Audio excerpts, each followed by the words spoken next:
Welcome to Head Heart Homefront, brought to you by the Barry Robinson Center, the country's leading behavioral health residential treatment center for military kids. I'm your host, Erin Lindstrom, and I'm so glad you're here. The Barry Robinson Center created this interview series to celebrate Military Family Month. We're bringing together mental health leaders to chat about building resiliency and healthy, happy families through the ups and downs of military life. We know military life can be challenging for our kids, and it can also present amazing opportunities. In these conversations, we talk about tips, tools, and techniques to navigate the highs and lows for both you and your children. The conversations have been incredible, and we are so excited to share this episode with you. Hey there, and welcome back to Head Heart Homefront. I'm your host, Erin Lindstrom, and I am so excited to share today's conversation with you. I'm here with Ginny Rodriguez, and before we hop into our conversation, I would love to tell you a little bit about her. So Ginny studied accounting at St. Francis University and passed the CPA exam in Pennsylvania upon graduation in 1979. Her professional work experience includes serving as an auditor for Pete, Marwick and Mitchell, which is now KPMG, in Summit, New Jersey. She also worked as a government service employee as the custodian for morale, support, and welfare funds in Bamberg, Germany. In addition, she taught principles of accounting for the University of Maryland, as well as small business practice courses. Other employment included working for the Army National Bank, as well as auditing multiple accounting records for several military organizations over the years at multiple locations. In addition, she worked for Serco in Vienna, Virginia, and served as program administrator for the Army Victim Advocate Program, assisting with organizing the hiring and training of new employees at bases throughout the military in the United States and abroad.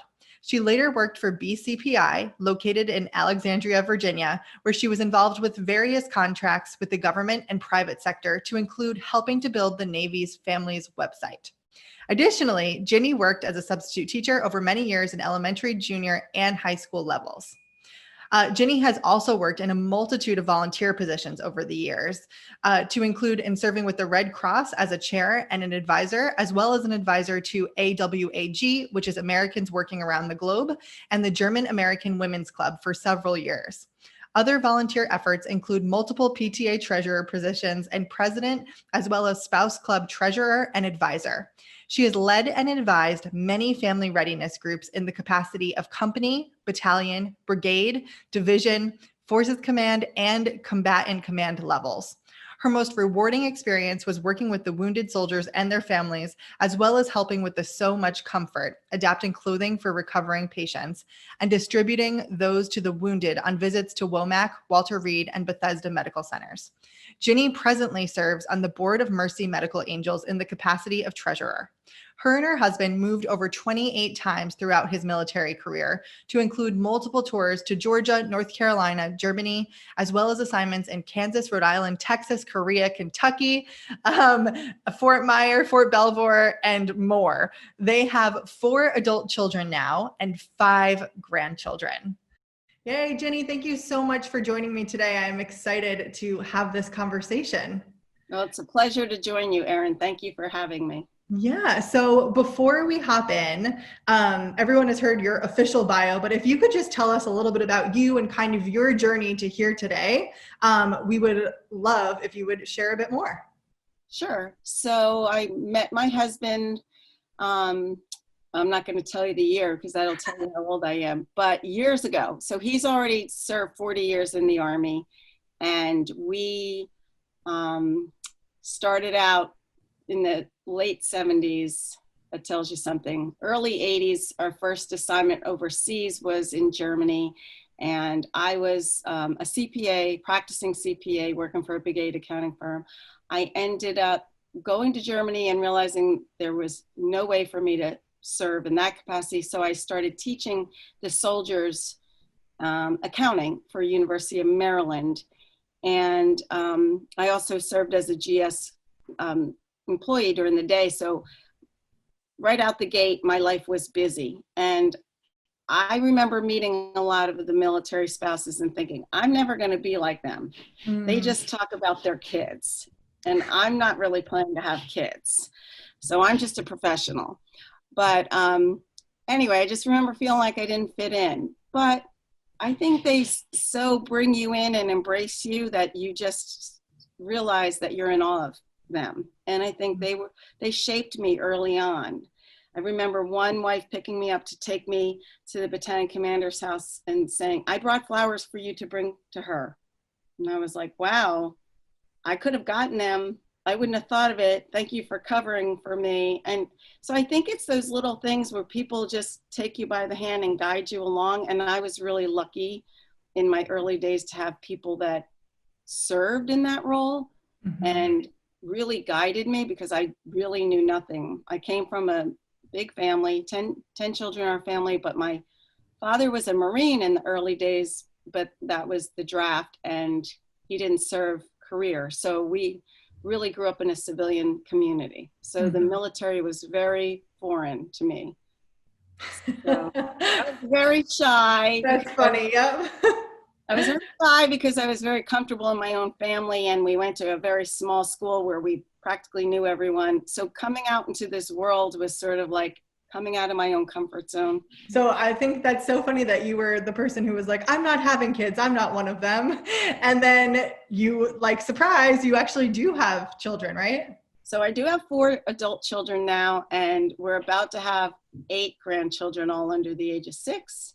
So when they come, it comes, you know, when it happens, It happens, it's quick. So, but that's the blessing that now my husband is retired and we're able to really enjoy not only our kids, we just focus on our grandchildren now. We're kind of done with our kids. Like that ship sailed. So we're just enjoying the kids. Yeah. Yeah. Yeah. Can you tell us a little bit what it was like as far as opportunities or challenges that kind of presented themselves as being a military family, and how maybe you like overcame them? Oh my gosh, there were so many, but I think you have to be resourceful, and truly you have to be resilient. Like I can tell you that I remember as a teenager, I would have been afraid to stay home alone at night because of the fact that I was one of 10 children and I was one of the older ones. So someone was always home in our house. And then after I was married with my children, my husband was gone all the time. And I was like, wow, this is hard to get used to. Like I'm the only adult in the house here. Yikes. Yeah.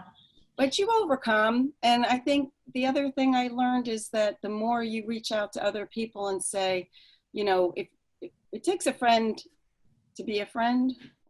So I think that's the important thing I learned, that if, you know, in the military, you have to be a friend if you want to expect a friend to help you. So I relied a lot on my friends for helping with, you know, the children when my husband was deployed, when the kids were very young. And I think that started where I really developed a lot of my friendships that I still have today. Yeah, I think that's so important. Just the kind of giving yourself permission almost to be yourself and show up and to actually make those connections, because so many times a lot of the isolation we feel is because we're self-isolating. True. And so it's kind of fascinating when you show up with the heart of like, okay, I'm going to be a friend, like what friends can actually show up for you as well. So, and I think when you look in the people in your unit, when you first get to know them, some of them are like, well, I'm not going to do that, you know, and it's like, okay, well, that's your choice, but you should give it a try because you don't even know if you would like it or not. And right. Some people are just very dismissive right out the gate. And I think other people that give it a try, you're like, okay, they get it. They understand that this is a team effort and we're all pulling different, you know, jobs within this team. So it was easy over the years to form good relationships with people because I think I was always a willing participant to join in. More so as the time went on when I realized that it was important to do that. That makes sense. So you mentioned to me before that you moved 29 times, is that correct? Yes. So that's pretty incredible. And doing that with 4 kids, I'm wondering, like, are there any, for parents who may be listening and are going through that process of moving and deployments and kind of all that jazz. Do you have any words of wisdom to them that maybe you wish you knew at the very beginning of everything, or lessons that you learned along the way that you feel are important to pass along? Yeah, I learned a lot of lessons. Some of them I'm still learning. Like, for example, I remember I held on to every set of curtains because you never knew what the next house was going to be like. Or so hold on to it because we might not need them now, but the next one we will use them. Or I learned that you mark your boxes.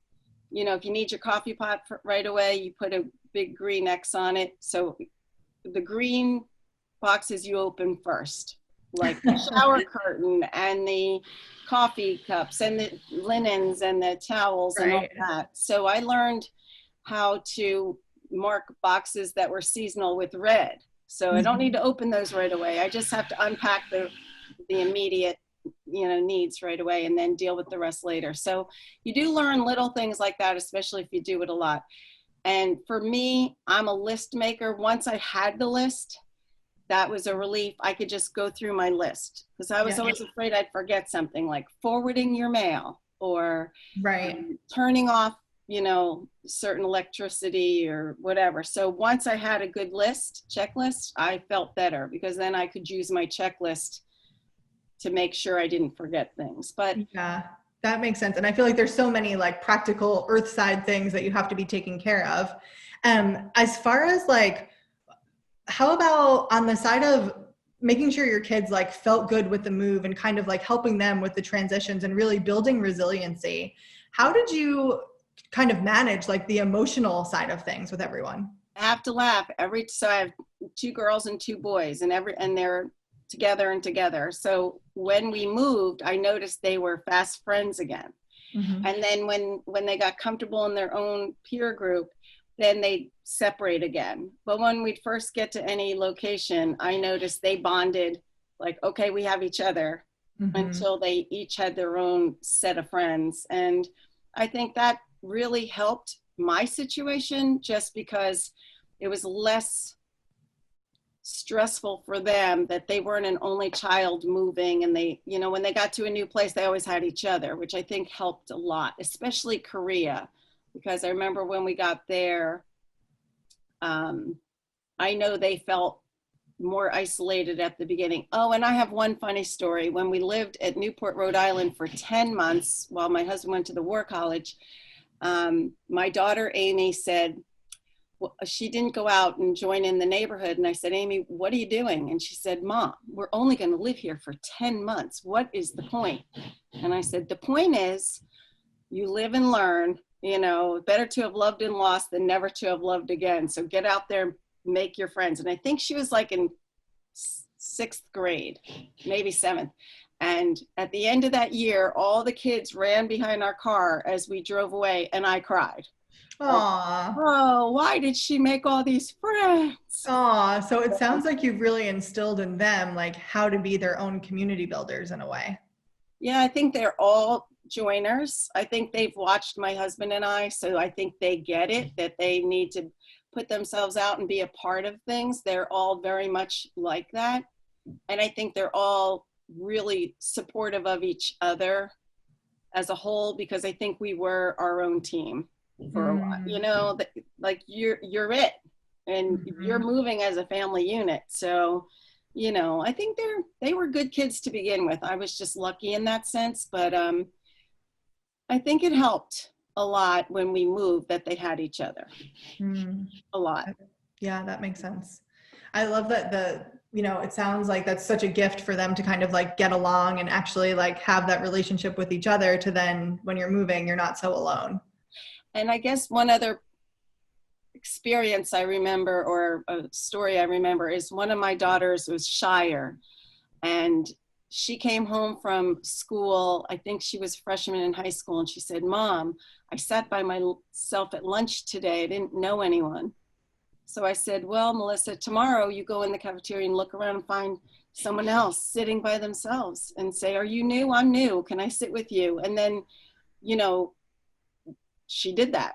And, you know, it also gives you empathy, Mm. because you can relate to other kids feeling like, oh my gosh, I'm the only kid here. And, So I don't know. I think they've learned a lot of life lessons more so than me. I never moved my whole life until we started this chaos, you know? So, Yeah. So I have a question for you. As someone who is now the mother of military members, not everyone has that, right? Like the intergenerational military family. And I'm wondering for people who may be listening whose parents don't really get the lifestyle. Sometimes it feels, being one of those people, it's interesting because it's hard to explain like what you're going through and really like those challenges. And so I'm wondering, do you have any um, tips either for talking to like your family members who don't really quite get it, how to ask for support in a way that makes sense? And from the other side, as a grandmother, right, who like cares about her grandkids who are going through all these changes, like how can grandparents kind of like show up for their grandchildren who are military connected, who they might not see all the time? Like, how do you keep that relationship strong? yeah, that's a really good question because I think it was my parents worked hard at it. They had a lot of grandchildren. So they Mm-hmm. had so many locally, like they have 33 grandchildren, but so many were within their Mm-hmm. 5 mile radius of their hometown. So they made a point of visiting us everywhere we lived. Wow. And they would actually come and stay for a week at a time. So if my husband and I had to go to a conference, they would stay with the kids. They knew my kids really well, and so did my husband's parents. So we were lucky in that sense that they really not only supported us, but they physically came and supported us too. So I feel like they knew my kids and my kids knew them well. And we made a point of going home. Or I can remember being in Kansas and one of the kids saying, "Why do we have to go home back to grandma's our both sets of grandparents live near each other. Why do we have to go back to the grandparents' house every Christmas or every chance?" I guess it was really every summer. And I'd say, "We have to. We just have to." And we'd get in the car and drive like hours. And, that was part of us trying to stay connected with our families. You have to make that effort too. They Yeah. can't always come to you.